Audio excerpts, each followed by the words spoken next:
Bueno, el día de hoy vamos a tener la clase número 2, dedicada a la serie sobre la teología de la última generación.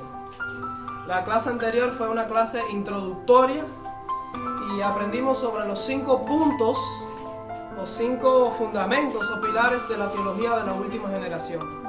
El día de hoy vamos a empezar a tratar lo que sería el primero de sus puntos, que es la cuestión acerca del pecado. Así que la clase de hoy lleva el título La única definición de pecado, parte 1, porque vamos a estar estudiando 10 aspectos del verdadero pecado en base a la Biblia y en base al espíritu de profecía. ¿Qué es realmente el pecado? Este es un tema más importante de lo que ustedes imaginan. De hecho, lo que creamos respecto al Evangelio, incluso de la fe adventista, de nuestra fe sobre la salvación, la escatología y la cristología, todo depende de lo que determinemos respecto a qué es el pecado. Así que es un tema básico, fundamental. Este va a ser los cimientos de la casa. Cuando usted va a construir una casa, lo primero que trata de hacer es echar un buen cimiento, ¿no es así? Dejar algo bien fundamentado, bien fuerte, bien sólido, bien firme. Y este cimiento va a ser, ¿qué es el pecado? Es el fundamento del Evangelio. De ahí, entonces, encima de esto, encima de este concepto, vamos a edificar un Evangelio que va a depender de lo que respondamos a esa pregunta, ¿qué es el pecado? Así que vamos a orar. Señor, te damos las gracias porque cada sábado tenemos la oportunidad de reunirnos en este lugar y porque ahora podemos estudiar este tema tan importante. Amén. Gracias por la libertad de la que gozamos para tratar estos temas y te pedimos que la presencia de tu Santo Espíritu esté en este lugar para ayudarnos a entender. Por Jesús, amén. Amén. Voy a ir rápido a la información, voy a ser bastante directo porque el contenido es grande, es amplio y el tiempo no nos da y voy a tener que separarlo en 2 partes. O sea, esta va a ser la parte 1 y el próximo sábado vamos a tratar la parte 2. Ahora, en la clase anterior nosotros aprendimos que el primer fundamento de la teología de la última generación está en la idea, el convencimiento, yo diría, la convicción de que Primera de Juan capítulo 3 versículo 4 es la única, con énfasis en única, pueden ponerlo en mayúscula, única definición de pecado que ofrece la Biblia. Y eso quiere decir, pues precisamente eso, la única. En otras palabras, no hay otra. La única definición de pecado que da la Biblia es que el pecado es transgresión de la ley. Ahora, algunos de ustedes han oído hablar del pastor Dennis Priebe, o Dennis Priebe, depende cómo se pronuncia en inglés. Él hizo un libro que se llama Cara a Cara con el verdadero Evangelio. En el capítulo 1 tiene un párrafo donde describe la cuestión del dilema y se lo voy a compartir. Él dice: el tema crucial, me parece a mí, el cual determina la dirección de ambos sistemas de creencias, se refiere a lo que es la teología clásica adventista, en la comprensión tradicional de la iglesia adventista respecto al Evangelio y la nueva teología. Son 2 evangelios totalmente distintos. Dice: el tema crucial, me parece a mí, el cual determina la dirección de ambos sistemas de creencias, premisa y fundamento de todo el conflicto, es la pregunta: ¿qué es pecado? Después de todo, el Evangelio es acerca de la forma en que somos salvados del pecado. ¿Es el pecado lo que nos ha causado perdernos? Y el Evangelio son las buenas nuevas de cómo Dios nos redime del pecado. Este párrafo es muy acertado, porque el problema es precisamente el pecado. ¿Qué es el pecado? Lo que usted defina respecto al pecado, eso va a determinar lo que tú vas a creer respecto al Evangelio. Y equivocarse en cuanto al Evangelio es equivocarse en cuanto a todo. En cuanto a la salvación, en cuanto a Cristo, en cuanto a la justicia, en cuanto a la obediencia. De ahí que para tener una correcta comprensión sobre cualquier aspecto del Evangelio es de crucial interés definir correctamente el pecado. Tener un concepto claro y que nadie les confunda su comprensión respecto al pecado. Equivocarse respecto a esto equivale a fallar en comprender el Evangelio, lo cual es fatal para la salvación. Ahora, les voy a leer una cita. Esta cita es de un erudito, un teólogo que no es adventista, un erudito evangélico. Pero lo que dice esta cita es muy bueno, muy correcto y muy claro. Escuchen lo que dice este erudito, se llamaba Richard Taylor, en un libro que se llama Una correcta concepción del pecado. Es del año 1945. Y dice esta cita: el asunto del pecado está absolutamente relacionado con la naturaleza de Dios y el plan de redención. Es la única doctrina por la que todas las demás pueden ser reducidas a su significado básico. Además, constituye la más segura y lógica regla para detectar la precisión de esas otras doctrinas. Las doctrinas relacionadas con el pecado constituyen el centro sobre el que construimos todo nuestro sistema teológico. De muchos, quizás la mayoría de los errores que han asomado a la teología cristiana puede encontrarse su origen en una concepción equivocada de pecado. Debido a nociones de pecado algo desentonadas de algunos, toda su secuencia de razonamiento fue dirigida erróneamente. Razonar desde una falsa premisa es comenzar una interminable secuencia de conclusiones falsas. Por tanto, afirmamos que quien no tiene conceptos claros sobre qué es pecado no es apto para tener conceptos correctos sobre ningún otro asunto fundamental. Esto está especialmente manifiesto en lo que se refiere a su teoría sobre la expiación y sobre el modo usado por Dios para redimir al hombre. E insistir en conceptos claros sobre qué es pecado es hacer imposible el alejarse mucho de la verdad. Espero que hayan razonado con cuidado lo que dice este erudito Richard Taylor, que no es adventista, sin embargo tenía este asunto claro. Así que tener una idea, un concepto bien claro del pecado, pues nos va a prevenir de cometer errores teológicos. A pesar de que esta es una declaración que no es de un adventista, ha sido muy acertada y precisa para explicar la importancia que tiene una correcta definición del pecado para entender el Evangelio. Con esto en mente, ahora voy a compartir con ustedes a continuación la forma en la que se ha estado definiendo el pecado entre los eruditos más populares en la iglesia adventista, dentro del sector teológico adventista. O sea, lo que yo les voy a leer ahora son citas, declaraciones, muchas de ellas bastante oficiales y de eruditos muy reconocidos y populares dentro de la iglesia adventista sobre lo que ellos entienden que es el pecado. Muchos de estos eruditos son profesores en universidades o fueron profesores en universidades importantes de la iglesia adventista y formaron a muchísimos pastores y teólogos en la iglesia adventista.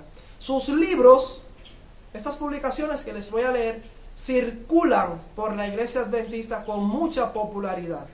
Así que no les voy a leer algo que dijo cualquiera por ahí, sino algo que es para muchos lo que sería la posición oficial de la iglesia, aunque realmente no es algo que ha sido votado a nivel mundial en un congreso de la Asociación General de la Iglesia Adventista del Séptimo Día, pero es la posición mayoritaria, entiendan esto. La mayoría de las universidades teológicas adventistas, la mayoría de los eruditos, de los teólogos y de los pastores que se forman en un seminario, entienden el pecado de esta manera.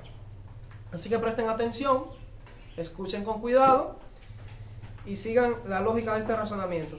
La siguiente cita aparece en la revista Ministry del año 1985, la página 11. Escuchen lo que publicaron en esta revista adventista, es una revista adventista. Dice: la Biblia se opone a un nacimiento sin pecado para todo ser humano. Afirma que todos fueron constituidos pecadores por la transgresión de Adán. Únicamente los dos Adanes entraron sin pecado al planeta Tierra. Todos los demás nacen pecadores. La totalidad de la raza humana nace en este terreno caracterizado por el distanciamiento con respecto a Dios. Bueno, ya escucharon ya.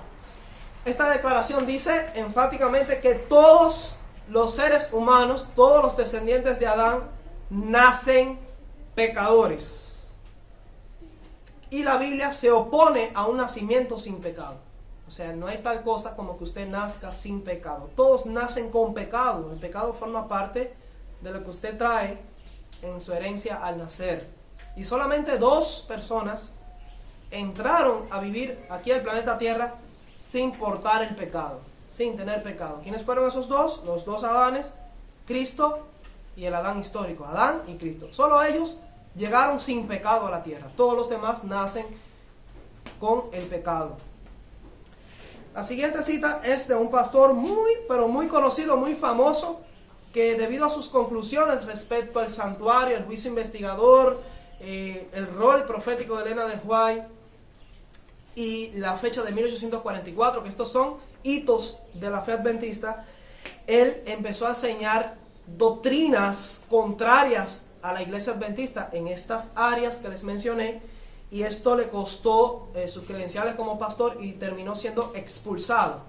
Ahora, tengan en cuenta que a este erudito lo expulsaron de la iglesia, terminó fuera del ministerio, no por sus creencias en cuanto al evangelio, no por lo que dice esta declaración que les voy a leer a continuación, sino por sus conclusiones en cuanto al juicio investigador. En otras palabras, él rechazó la doctrina del juicio investigador, rechazó la idea de un santuario literal en el cielo, y rechazó la idea de que Cristo pasó del lugar santo al lugar santísimo el 22 de octubre de 1844.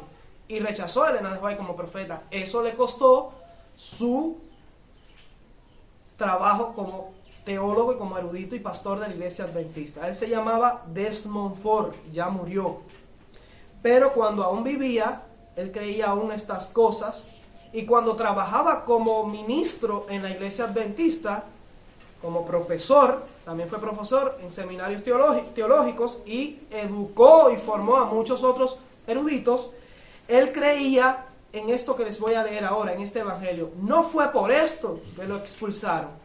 De hecho, muchos pastores, aún adventistas, creen y enseñan estas cosas. A él lo expulsaron por otras conclusiones a las que llegó, y yo diría, partiendo de esto. Pero bueno, en cuanto al pecado, Desmond Ford dijo: hay culpa en los malos deseos, aun cuando estos son resistidos por la voluntad. ¿Me escucharon? Hay culpa en los malos deseos, aun cuando estos son resistidos por la voluntad. En otras palabras, a ver si se lo pongo en términos prácticos. Pongamos que usted anda por la calle en sábado,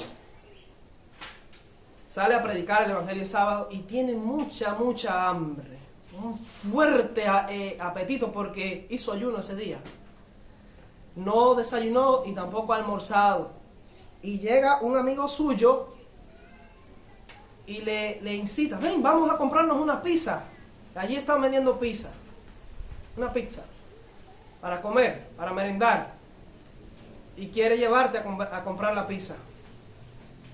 Y tú tienes mucha hambre. Y tú sientes la tentación, tienes el dinero para comprarte la pizza, pero sabes que es sábado y tienes el dinero para comprarte la pizza y sientes, te estás muriendo del hambre, pero te aguantas el deseo para no comprarte la pizza, porque sabes que en sábado no se debe hacer este tipo de transacción, no se debe comprar, no se debe comerciar. Entonces tú no quieres comprar en sábado una pizza para satisfacer un deseo temporal que puedes soportarlo hasta la tarde, ¿no es así? Hasta la despedida de la puesta del sol. Y te aguantas la tentación y sientes ese olor a queso fundido ya por el calor, y tú sientes un fuerte deseo de comprarte la pizza, pero aún así te aguantas las ganas. Según Desmond Ford, usted pecó, aunque no se haya comprado la pizza, porque en el simple hecho de haberte sentido tentado a comprarte la pizza, usted pecó. Porque hay culpa, dijo Desmond Ford, en los malos deseos. Eso es un mal deseo, una concupiscencia, un deseo que te incitaba a desobedecer la ley de Dios. Pero hay culpa en ese deseo, aunque tú lo resistas, aunque lo domines, aunque lo sometas. Aún así, ya eres pecador, ya eres culpable, por simple hecho de haber sido tentado. Otro erudito, que este sí no fue expulsado de la iglesia, no me queda claro si vive aún, se llama Atilio René Dupertuis, hizo un libro muy famoso, se llama El Carpintero Divino. En la página 66, él dice: al definir lo que es pecado, la Biblia va aún más allá de las acciones y de los motivos que las inspiran, estableciendo que pecado es además un estado, decía este erudito, o sea, una condición en la que usted está, en la que usted nace. Dice, el pecado es además un estado, involucra la naturaleza con la cual nacemos. O sea, el pecado es un estado, y ese estado se refiere a la naturaleza con la que usted nace. Heredamos la pecaminosidad. Ahora, yo estoy de acuerdo con que heredamos la pecaminosidad, que esto no quiere decir otra cosa, sino que heredamos una tendencia o una inclinación a la desobediencia, al pecado. Pero eso se llama tentación, no es pecado, y vamos a estar estudiando sobre eso. Pero él dice que ese estado pecaminoso en el que usted nace, esta naturaleza que usted porta, esa naturaleza con la cual usted nace, eso es pecado. El mismo erudito en el mismo libro, en la página 68, dice: los reformadores se refirieron a la situación del hombre como descendiente de Adán y afectado por su pecado con la expresión depravación total. Escuchen esto, depravación total. El hombre nace totalmente depravado. Y él está citando aquí a lo que enseñaron los reformadores. Así que, según este erudito, el hombre está, y es una enseñanza muy popular de los reformadores, de los protestantes, es que el hombre nace totalmente depravado. Su naturaleza humana con la que usted nace porta el pecado y usted está totalmente depravado. Otro erudito llamado Norman Galley, en el Adventist Review, escribió un artículo que se llamaba Modelo o Sustituto. ¿Importa cómo vemos a Jesús? En la página 13 dice ese artículo. Dice: pero las escrituras van incluso más allá de los pensamientos, motivos y sentimientos que se esconden detrás de los actos externos de pecado, teniendo en cuenta nuestra naturaleza pecaminosa o predisposición a pecar. En otras palabras, según las escrituras, nacemos pecadores y sujetos a la muerte antes de violar la ley. Si un bebé muere pocas horas o días después de nacer, todavía está sujeto a la muerte segunda. Yo les pregunto a ustedes, ¿cuándo se va a experimentar la muerte segunda? Después de los 1000 años. Después de los 1000 años, ¿y en qué lugar? ¿Cómo llama la Biblia a lo que se va a hacer, donde van a ser arrojados las personas?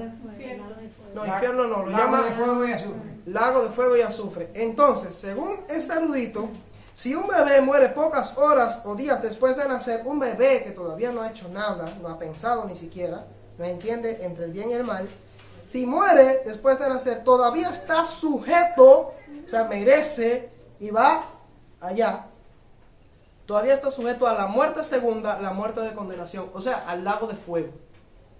Aunque nunca haya quebrantado ningún mandamiento. Qué lindo, ¿verdad? Qué hermoso evangelio este. Si esto no fuera así, continúa argumentando, entonces los bebés que murieran no necesitarían un salvador. Algo que sería bueno tratar. ¿Por qué necesitamos un salvador? Bueno, este mismo erudito, Norman Galley, en la misma revista Adventist Review, en el mismo artículo, la página 13, dice: este estado de pecado o naturaleza pecaminosa necesita salvación mucho antes del primer acto consciente de pecado. O sea, antes que usted cometa su primera transgresión o violación a la ley, ya usted necesita ser perdonado, necesita ser salvado de una culpabilidad intrínseca. Usted nace culpable, nace pecador por naturaleza. Y aunque no haya hecho nada malo, aunque no haya cometido ninguna transgresión, de todas formas estás perdido y destinado al lago de fuego. Edward Heppenstall, en un libro que se llama El hombre que es Dios, página 109, dice: Adán y Eva fueron creados en un estado de inocencia en armonía con Dios, pero pecaron. Esto los separó de Dios y fueron alejados del jardín. Su relación con Dios fue perdida, no solo para ellos, sino para todos sus descendientes. Como resultado, todo hombre nace en un estado de separación de Dios, sujeto al pecado y a la muerte, incapaz de regresar por sí mismo a la inocencia. Esto dijo este erudito y es básicamente lo mismo. Así que según Edward G. Pensar, todo hombre nace en un estado de separación de Dios. Usted nace separado de Dios y eso es pecado. Y es un libro muy polémico, un libro que ha traído la división más grande e histórica de la Iglesia Adventista. El libro se llama Preguntas sobre Doctrinas, la página 321. Bueno, Preguntas sobre Doctrina, la página 321, dice lo siguiente hablando de la naturaleza humana de Jesús. Aunque nació en la carne, era no obstante Dios y estaba exento de todas las pasiones y contaminaciones heredadas que corrompen a los descendientes naturales de Adán. En otras palabras, todos los descendientes de Adán tienen pasiones y contaminaciones que son hereditarias y estas pues terminan corrompiendo el carácter de los descendientes normales y naturales de Adán, pero Cristo estaba exento de eso. Él ese tipo de herencia no la tuvo, ni esas pasiones ni esas contaminaciones heredadas. Cristo era distinto, era diferente. Ya con eso tenemos un problema, pero que vamos a tratar en otra clase. Pero lo que termina diciendo el párrafo dice, era sin pecado, así que Cristo era sin pecado, no solo en su conducta externa, sino en su naturaleza misma. Y esto presupone el concepto de que el pecado no solo está en la elección, en el comportamiento y en la conducta del hombre, sino que también puede estar dentro de tu naturaleza, puede estar intrínseco en tu naturaleza heredada, o sea, en tu carne, en tu naturaleza humana. Y ellos dicen que Cristo era sin pecado, no solo en su carácter, en su conducta, en su comportamiento, sino que también en su humanidad, en su naturaleza humana, la que heredó de María, ahí también era sin pecado. Esto, desde luego, implica el concepto del pecado original, la idea de que el pecado es hereditario y que Cristo no lo heredó. Así que a manera de resumen, basándonos en todas estas citas que les presenté, este concepto de pecado se define como un estado o condición vigente en la naturaleza hereditaria o biológica del hombre. Estamos totalmente depravados por nacimiento, esto dice en esta cita. Nacemos pecadores, culpables, perdidos y en necesidad de redención antes de la comisión del primer pecado en acción de la voluntad. Los deseos, las pasiones y las tendencias naturales inherentes son pecado en su esencia y reciben culpabilidad intrínseca, incluso aunque estos no sean expresados mediante una decisión voluntaria. Definitivamente, esta apreciación del pecado pasa por encima de la voluntad humana y la responsabilidad moral. No hicimos nada para nacer pecadores. Simplemente bastó que llegáramos al mundo y tomáramos nuestro primer respiro. Ya, pecador automáticamente. Incluso antes de nacer, se estaba gestando nuestra condición de pecadores involuntarios, según dicen algunos. La idea de que somos considerados pecadores y culpables de pecado antes de ejercer cualquier forma de libre albedrío o responsabilidad moral definitivamente no cuadra con lo que sabemos del carácter de Dios y de la Biblia. Creer que un bebé al nacer está bajo la condenación por una culpabilidad inherente y que al morir solo estaría destinado al lago de fuego calza solo en la imaginación de un Dios, un dictador, un déspota injusto.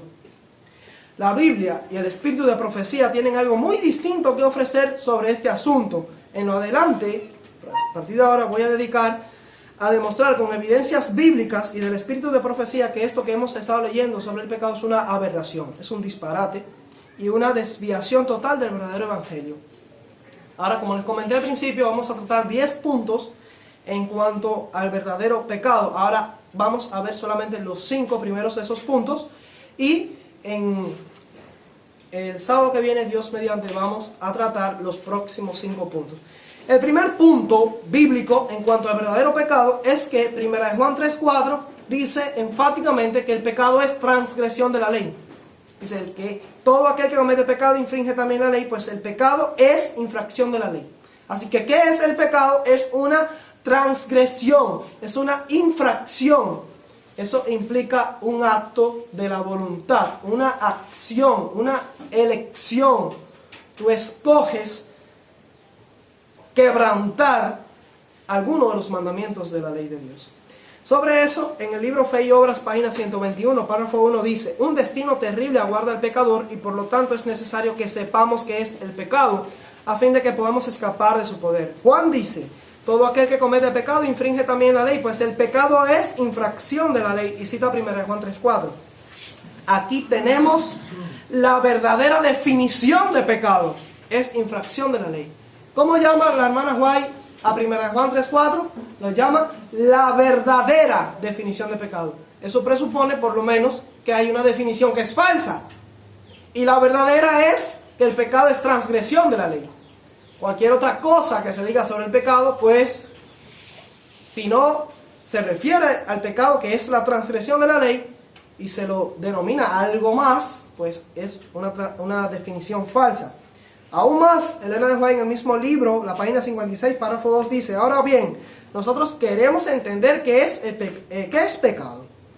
Es la transgresión de la ley de Dios. Esta es la única definición que dan las Escrituras.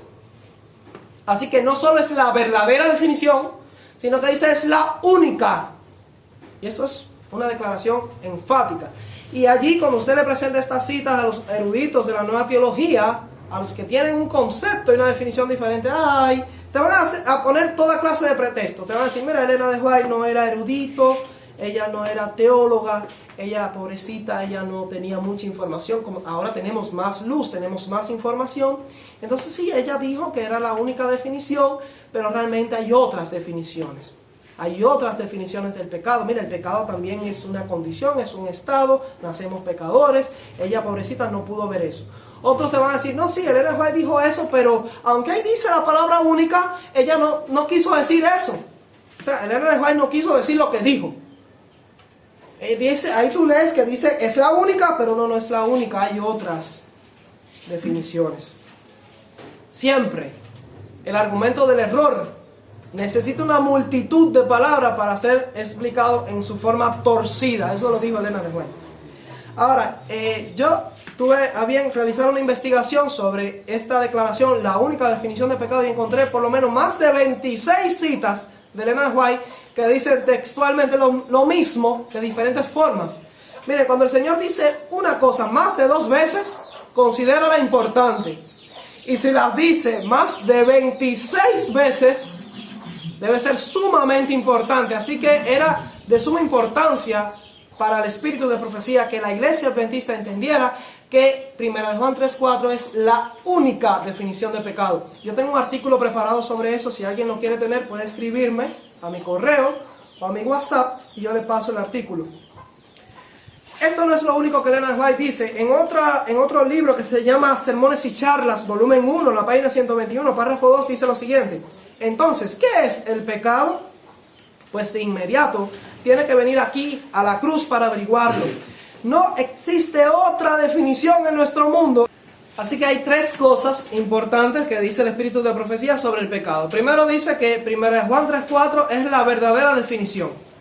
En segundo lugar dice que es la única definición. Y en tercer lugar dice que no existe otra definición. Así que cuando alguien le diga lo contrario al espíritu de profecía, usted tiene que tomar una decisión. Tiene que escoger.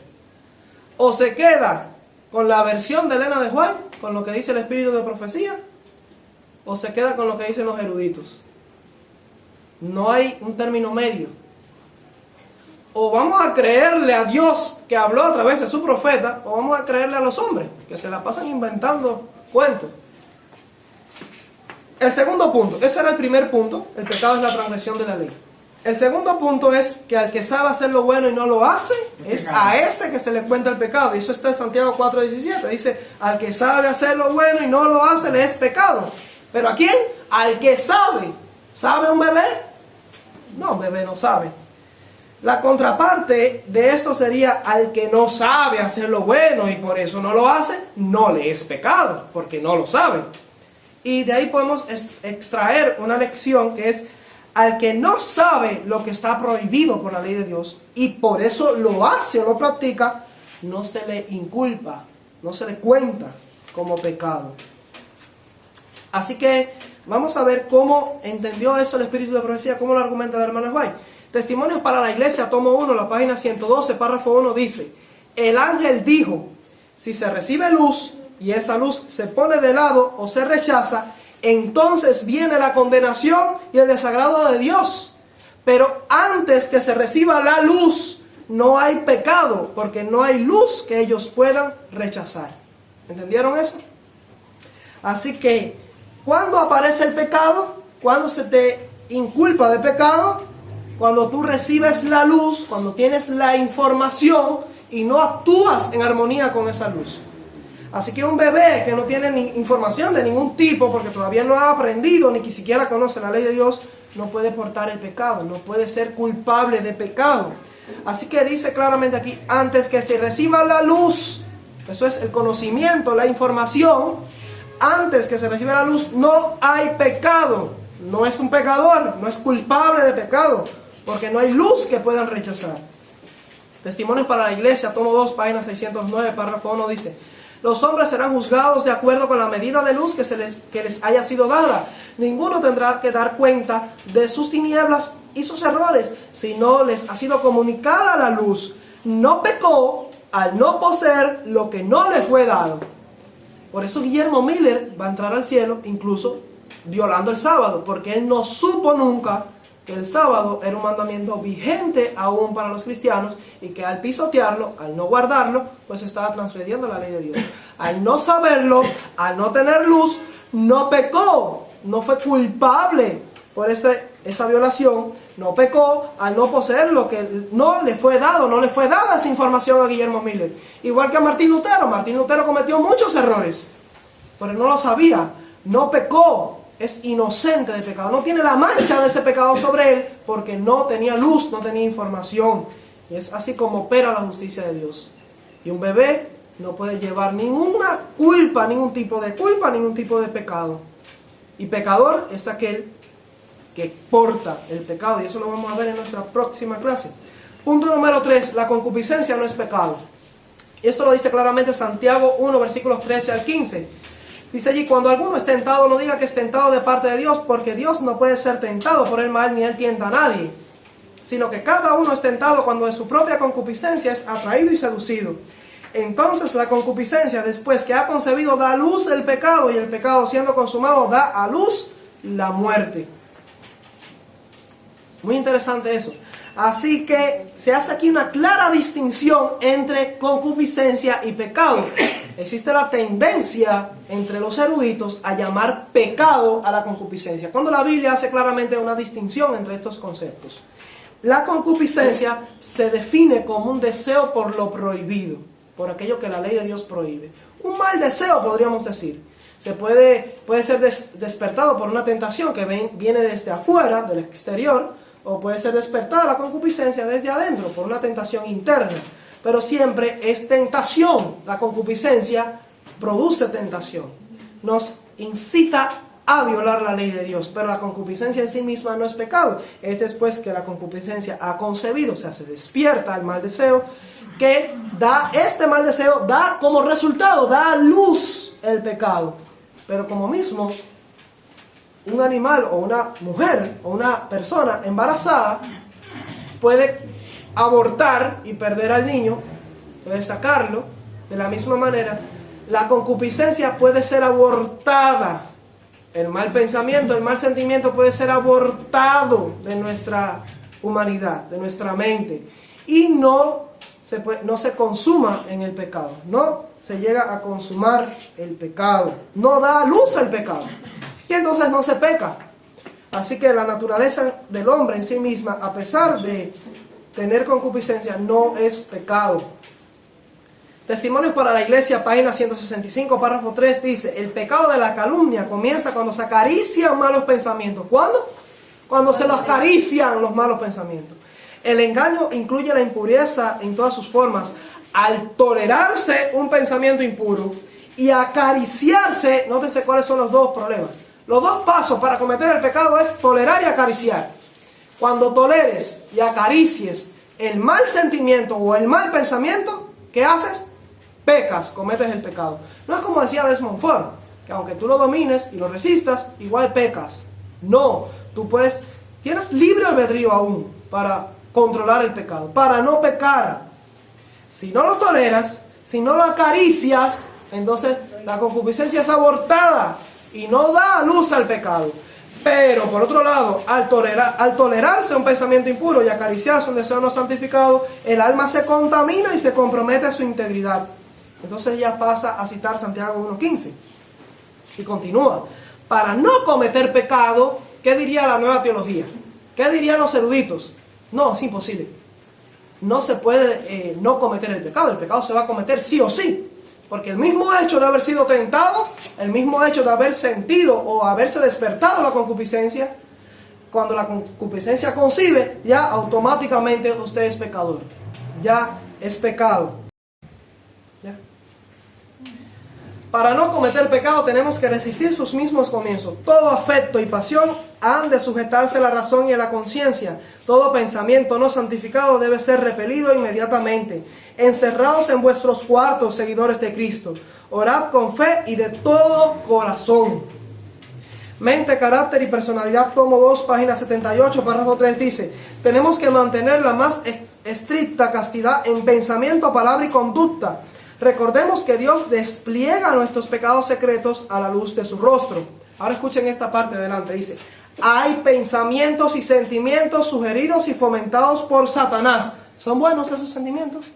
¿Son buenos esos pensamientos? No, son malos, porque si son sugeridos y fomentados por Satanás, deben ser malos. Dice: hay pensamientos y sentimientos sugeridos y fomentados por Satanás, que molestan aún a los mejores hombres. La nueva teología dice que Cristo no fue asaltado ni por malos pensamientos ni por malos sentimientos.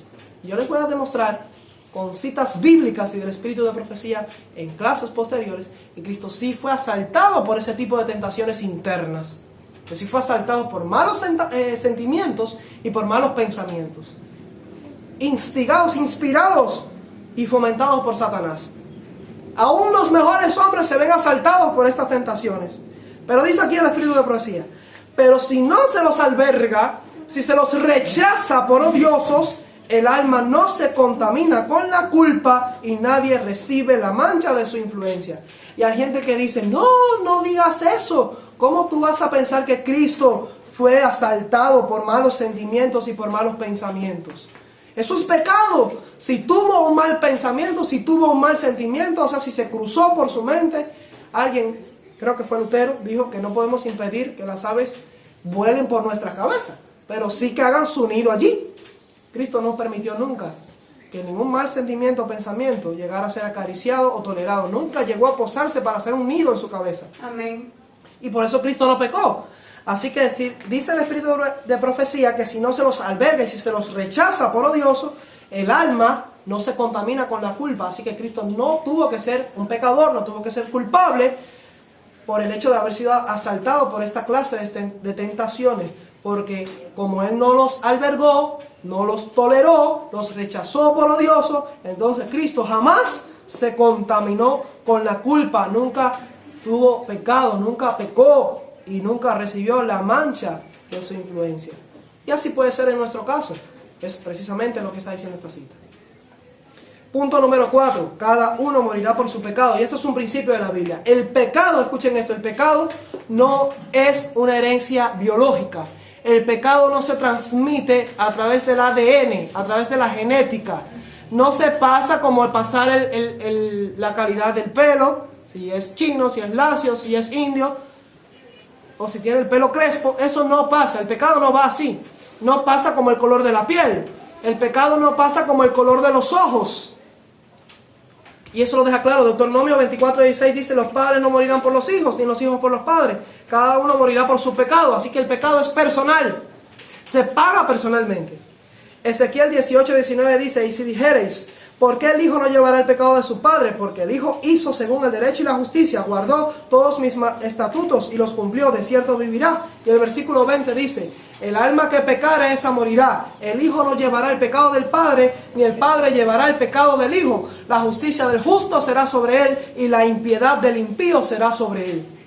Así que el pecado no se transmite en la herencia intrínseca de la carne humana. No está en la naturaleza humana, no está en lo que heredamos de nuestros padres. Heredamos una naturaleza caída, heredamos una naturaleza pecaminosa, que eso quiere decir que tiende a pecar, se inclina a la desobediencia, se ve asaltada por fuertes tentaciones internas, por fuertes concupiscencias y malos deseos, pero eso no es pecado. Es una naturaleza mala, pero el pecado está en permitir ejercer tus facultades superiores, tomar una decisión en tu mente para acariciar, para tolerar, para actuar y tomar una decisión en favor del pecado. Entonces allí se peca y entonces somos pecadores.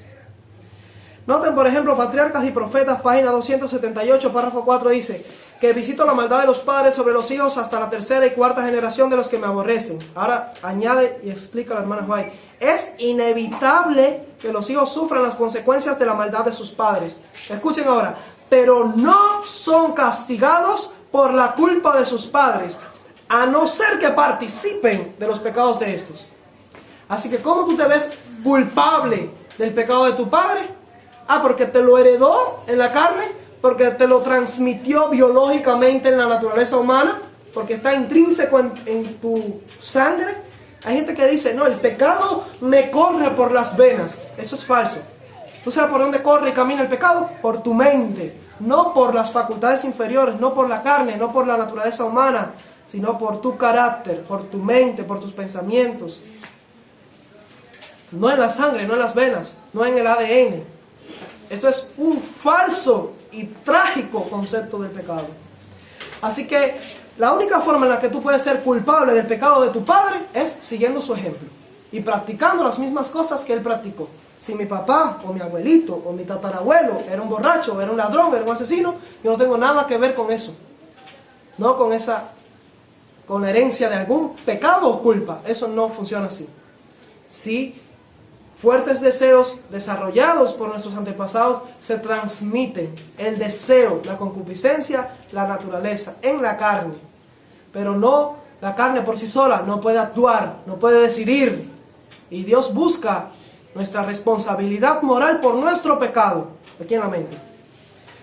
Punto número 5 y final, y con esto terminamos, es que la Biblia enseña que no nacemos pecadores. Y de hecho, esto de la nueva teología, en realidad se le llama nueva porque nunca el adventismo creyó estas cosas. Fue a partir de 1957 que se filtró dentro de la iglesia adventista estos falsos conceptos. Pero la iglesia adventista nunca creía estas cosas.